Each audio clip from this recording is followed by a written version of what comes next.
एक दिन राजा विक्रमादित्य के दरबार में एक रहस्यमयी आदमी आया। उसने राजा को काठ का एक घोड़ा दिखाया और कहा, महाराज, यह न तो कुछ खाता है और न कुछ पीता है, और जहाँ चाहो वहाँ ये ले जाता है। विक्रमादित्य उस आदमी के हाव भाव देखकर समझ गए कि कुछ तो अजीब हो रहा है। विक्रमादित्य ने उसी समय दीवान को बुलाया और 1 लाख सोने के सिक्के देने को कहा। दीवान आश्चर्यचकित था, पर राजा के आदेश के कारण उसने उस व्यक्ति को सोने के सिक्के दे दिए। धन लेकर वो आदमी वहाँ से चलता बना, पर चलते चलते कह गया कि इस घोड़े को कभी कोड़ा मत मारना। एक दिन विक्रमादित्य उस काठ के घोड़े पर बैठकर उसका निरीक्षण कर रहे थे। उन्हें उस आदमी की बात याद न रही और उस घोड़े को कोड़ा मार दिया। तभी अचानक ही वो काठ का घोड़ा विक्रमादित्य को आकाश में ले उड़ा और समुद्र पार ले जाकर घोड़े ने विक्रमादित्य को एक भयानक जंगल में गिरा दिया। होश संभालकर विक्रमादित्य जब आगे बढ़े तो वह उस भयानक रहस्यमयी जंगल में खो गए। विक्रमादित्य 15 दिनों तक उस भयानक जंगल में भटकते रहे। भटकते भटकते उन्हें एक रहस्यमयी गुफा दिखाई दी। उन्होंने देखा कि गुफा के बाहर एक पेड़ है और 2 कुएं भी मौजूद है। पेड़ के ऊपर एक बंदरिया भी बैठी थी, जो कभी नीचे आती तो कभी ऊपर चढ़ती।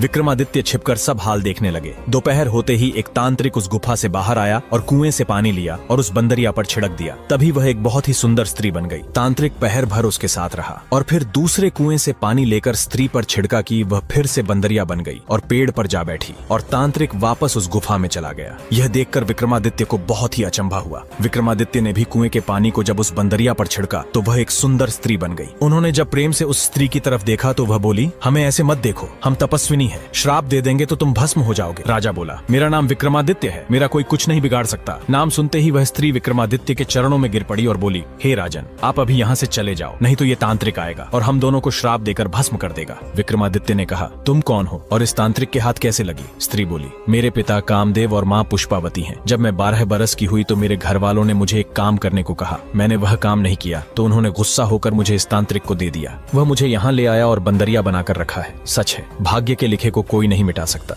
विक्रमादित्य ने कहा, तुम निश्चिंत रहो, मैं तुम्हें अपने साथ ले चलूंगा। तभी वह तांत्रिक वहां आ पहुंचा और स्त्री को विक्रमादित्य के साथ देखकर उसके क्रोध की सीमा न रही। विक्रमादित्य के पराक्रम से अनजान तांत्रिक ने अपने काले जादू के प्रभाव से नरभक्षियों की सेना बुला ली और उन्हें आदेश दिया कि इस व्यक्ति के टुकड़े टुकड़े कर इसे नोच खाओ। नरभक्षी जैसे ही विक्रमादित्य की तरफ बढ़े तो विक्रमादित्य के क्रोध की सीमा न रही। वो अकेला योद्धा नरभक्षियों की सेना पर टूट पड़ा और देखते ही देखते विक्रमादित्य ने उन सभी को मौत के घाट उतार दिया। एक अकेले योद्धा द्वारा इतनी खूंखार सेना का अंत होते देख तांत्रिक समझ गया कि यह कोई साधारण मानव नहीं है। विक्रमादित्य जैसे ही उस तांत्रिक की तरफ भागे तो वह अंतर्ध्यान हो गया और वापस प्रकट होकर हंसने लगा। विक्रमादित्य समझ गए कि यह तांत्रिक मायावी है, इसे इस तरह काबू करना संभव न होगा। तभी विक्रमादित्य ने बेताल का आह्वान किया और बेताल प्रकट हो गया। पूरा घटनाक्रम जानकर बेताल ने कहा, हे राजन, आप निश्चिंत रहे, इस दुष्ट को तो मैं देखता हूँ। बेताल की शक्तियों के आगे तांत्रिक की शक्तियाँ धरी की धरी रह गई और वो विक्रमादित्य के पैरों में आ गिरा और माफी मांगने लगा। विक्रमादित्य ने तांत्रिक को पाताल लोक जाने का आदेश दिया और वह सकुशल उस स्त्री के साथ अपने राज्य लौट आए। रात के समय किले की छत पर विश्राम कर रहे राजा विक्रमादित्य को एक महिला की चीख सुनाई पड़ी। विक्रमादित्य तुरंत उठ खड़े हुए। महिला की पुकार सुनते ही विक्रमादित्य अपने घोड़े पर सवार होकर उसी दिशा में निकल पड़े। थोड़ी दूरी तय करने के पश्चात विक्रमादित्य ने देखा कि एक भयभीत महिला प्राण रक्षा हेतु चीखती चिल्लाती दौड़े जा रही है और उसके पीछे एक विशालकाय दैत्य पड़ा हुआ है। विक्रमादित्य को अपने समक्ष खड़ा देख महिला विक्रमादित्य के चरणों में गिर पड़ी और प्राण रक्षा हेतु गुहार लगाने लगी। विक्रमादित्य ने कहा,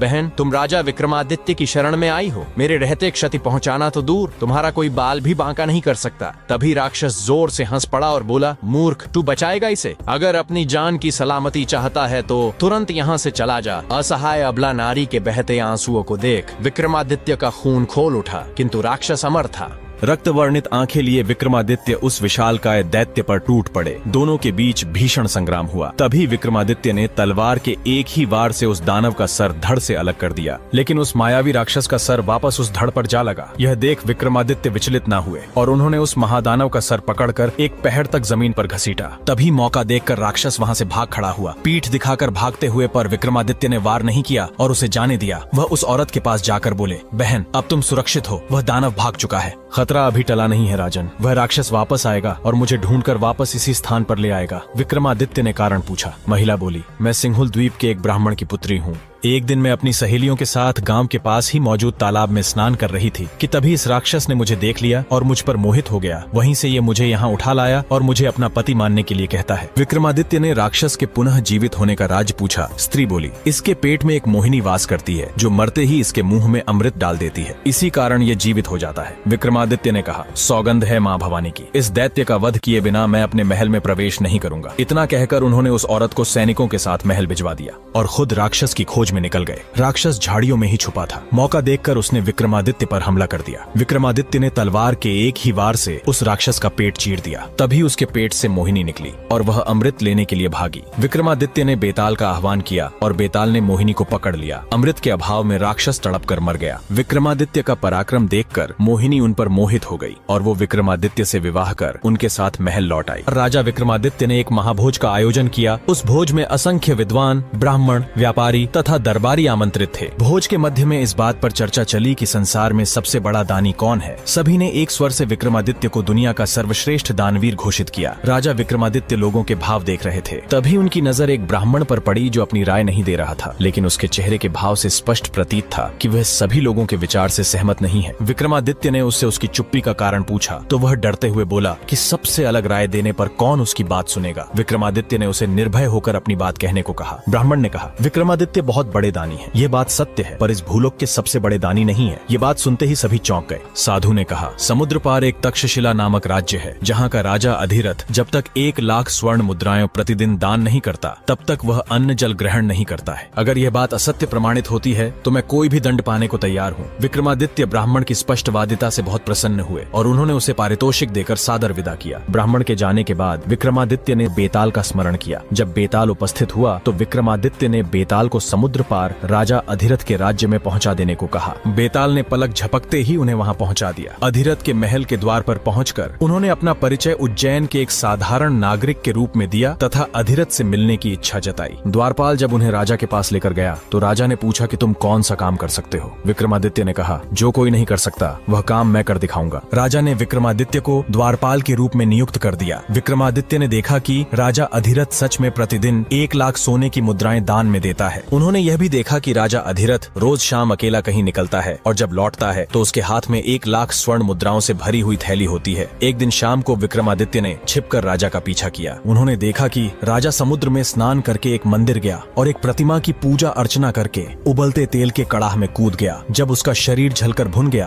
तो कुछ चुड़ैलें वहां आई और भुना शरीर कड़ाह से निकालकर नोच नोच कर खा गई और तृप्त होकर चली गई। चुड़ैलों के जाने के बाद प्रतिमा से एक देवी प्रकट हुई और अमृत की बूंदें डालकर राजा को जीवित कर दिया। देवी ने 1 लाख स्वर्ण मुद्राएं अधिरथ की झोली में डाल दी और वह खुश होकर महल लौट आया। सोने के सिक्कों का रहस्य जानकर विक्रमादित्य नदी में कूद गए और स्नान करके मंदिर में देवी की पूजा की और तेल की कड़ाही में अपने शरीर का समर्पण कर दिया। तभी चुड़ैलें आई और विक्रमादित्य का जला भुना शरीर खाकर तृप्त होकर चली गई। देवी प्रकट हुई और कड़ाही में अमृत डालकर विक्रमादित्य को जीवित कर दिया। देवी ने विक्रमादित्य को स्वर्ण मुद्राएं देनी चाहिए। उन्होंने यह कहकर मना कर दिया कि उनके लिए देवी की कृपा ही सर्वोपरि है और उन्होंने 7 बार यह क्रिया दोहराई। 7वीं बार देवी ने कहा, बस करो, तुम्हें जो मांगना है मांग लो। विक्रमादित्य इसी अवसर की ताक में थे। उन्होंने देवी से वह थैली ही मांग ली जिससे स्वर्ण मुद्राएं निकलती थीं। ज्यों ही देवी ने वह थैली विक्रमादित्य को सौंपी तो मंदिर, प्रतिमा सब कुछ गायब हो गया। अब दूर दूर तक केवल समुद्र तट दिख रहा था। विक्रमादित्य वह चमत्कारी थैली लेकर चले गए। अगले दिन जब राजा वहां आया तो वह बहुत दुखी हुआ। उसका वर्षों का 1 लाख स्वर्ण मुद्राएं दान करने का नियम टूट गया। राजा ने अन्न जल त्याग दिया और अपने कक्ष में असहाय पड़ा रहता। अत्यधिक अस्वस्थ राजा मरनाशन की हालत में अंतिम सांसें गिन रहा था कि तभी विक्रमादित्य राजा के पास आ पहुंचे और उनकी उदासी का कारण पूछा। राजा ने विक्रमादित्य को सारा हाल कह सुनाया। विक्रमादित्य ने वह चमत्कारी थैली राजा को देते हुए कहा कि रोज रोज कड़ाह में कूदकर आपको प्राण गंवाते देख मेरा हृदय विचलित हो गया था, इसलिए मैंने देवी से वह चमत्कारी थैली ही सदा के लिए प्राप्त कर ली जिससे सोने के सिक्के निकलते थे। राजा अधिरथ तुरंत भांप गए कि उनके सामने खड़ा शख्स कोई साधारण मानव नहीं है। उन्होंने विक्रमादित्य से उनका वास्तविक परिचय पूछा तो विक्रमादित्य ने कहा, मैं उज्जैन नगरी का राजा विक्रमादित्य हूँ। इतना सुनते ही राजा अधिरथ ने विक्रमादित्य को अपने गले लगा लिया और कहा, हे राजन, इस धरती के सर्वश्रेष्ठ दानवीर आप ही हो। कुछ दिन तक्षशिला नगरी में व्यतीत करने के पश्चात विक्रमादित्य ने राजा अधिरथ से विदा ली और सकुशल उज्जैन लौट आए। एक बार विक्रमादित्य के राज्य में एक खूंखार शेर घुस आया। शेर के आतंक से पूरे उज्जैन में हाहाकार मच गया। जब इसकी खबर राजा विक्रमादित्य तक पहुंची तो वह उसी क्षण अपनी प्रजा की रक्षा हेतु उस विशालकाय सिंह के शिकार हेतु निकल पड़े। जंगल में प्रवेश करते ही राजा विक्रमादित्य की नजर उस नरभक्षी शेर पर पड़ी। उन्होंने शेर के पीछे अपना घोड़ा लगा दिया। थोड़ी दूर पीछा करने के उपरांत शेर घनी झाड़ियों में जा घुसा। विक्रमादित्य अपने घोड़े से उतरे और उस शेर की तलाश में निकल पड़े। तभी अचानक पीछे से आए शेर ने राजा के घोड़े पर हमला कर दिया। घायल घोड़ा दर्द से चिंघाड़ने लगा। विक्रमादित्य ने शेर की तरफ बढ़ते हुए तलवार के एक ही वार से उस विशालकाय शेर को धराशाही कर दिया। घायल शेर वहां से भाग खड़ा हुआ। घोड़े के घाव से बहता रक्त देख विक्रमादित्य उसे पास ही मौजूद एक नदी के तट पर ले आए, परंतु अत्यधिक रक्त बह जाने के कारण घोड़े ने दम तोड़ दिया। जंगल में अंधेरा बढ़ने लगा, इसलिए विक्रमादित्य ने आगे बढ़ना उचित नहीं समझा।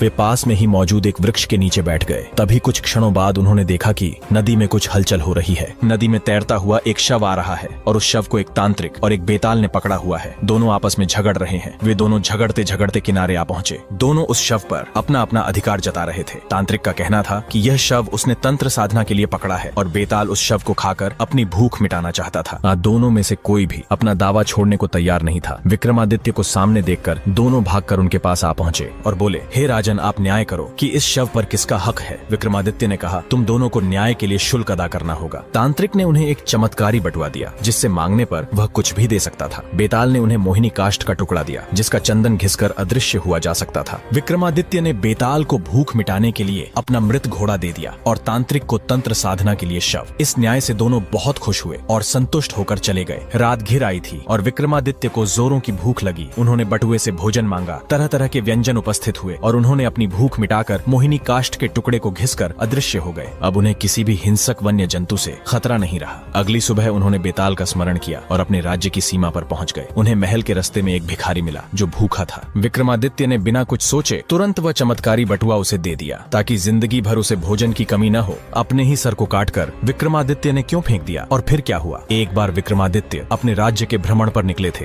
कि तभी उन्हें एक झोपड़ी से कुछ आवाज सुनाई दी। जब उन्होंने ध्यान लगाकर सुना तो एक औरत अपने पति को राजा से सब साफ साफ बताने को कह रही थी और उसका पति कह रहा था कि अपने स्वार्थ के लिए वह महान राजा के प्राण संकट में नहीं डाल सकता। विक्रमादित्य समझ गए कि उनकी समस्या से उनका कुछ संबंध है। उन्होंने द्वार खटखटाया तो एक ब्राह्मण दंपत्ति ने दरवाजा खोला। विक्रमादित्य को अपने सामने खड़ा देख वे थर-थर कांपने लगे। विक्रमादित्य ने निर्भय होकर उन्हें सब कुछ स्पष्ट बताने को कहा तो ब्राह्मण ने कहा, महाराज, शादी के 12 साल बाद भी हम निसंतान हैं। इन 12 सालों में संतान के लिए उन्होंने काफी यत्न किए पर कुछ न हुआ। कुछ दिन पहले मेरी पत्नी ने एक स्वप्न देखा। स्वप्न में एक देवी ने आकर बताया कि यहाँ से 30 कोस दूर पूर्व दिशा में एक घना जंगल है जहाँ कुछ साधु सन्यासी शिव की स्तुति कर रहे हैं। शिव को प्रसन्न करने हेतु वह हवन कुंड में अपने अंग काट कर डाल रहे हैं। देवी ने कहा था कि अगर राजा विक्रमादित्य उस हवन कुंड में अपने अंग काट कर फेंकें तो शिव प्रसन्न होकर उनसे उनकी इच्छा के बारे में पूछेंगे तो वे शिव से तुम्हारे लिए संतान की मांग कर सकते हैं। इतना सुनते ही विक्रमादित्य ने बेताल का आह्वान किया और हवन स्थल पर जा पहुँचे। वहाँ पर सचमुच साधु अंगों को काट कर अग्निकुंड में फेंक रहे थे। विक्रमादित्य भी उन्हीं की तरह अपने अंग काट कर अग्नि को अर्पित करने लगे। जब विक्रम सहित वे सारे जलकर राख हो गए तो एक शिवगण वहाँ पहुँचा तथा सारे तपस्वियों को अमृत डालकर जिंदा कर दिया, मगर भूल से विक्रम को छोड़ दिया। सारे तपस्वी जिंदा हुए तो उन्होंने राख हुए विक्रम को देखा। सभी तपस्वियों ने मिलकर शिव की स्तुति की तथा उनसे विक्रम को जीवित करने की प्रार्थना करने लगे। भगवान शिव विक्रमादित्य के परोपकार तथा त्याग की भावना से काफी प्रसन्न हुए और उन्हें जीवित करके उनकी प्रार्थना स्वीकार कर ली। कुछ दिनों बाद ब्राह्मण दंपत्ति को पुत्र प्राप्ति हुई। आगे की कहानी जानने के लिए इस वीडियो पर 500 कमेंट पूरे करें।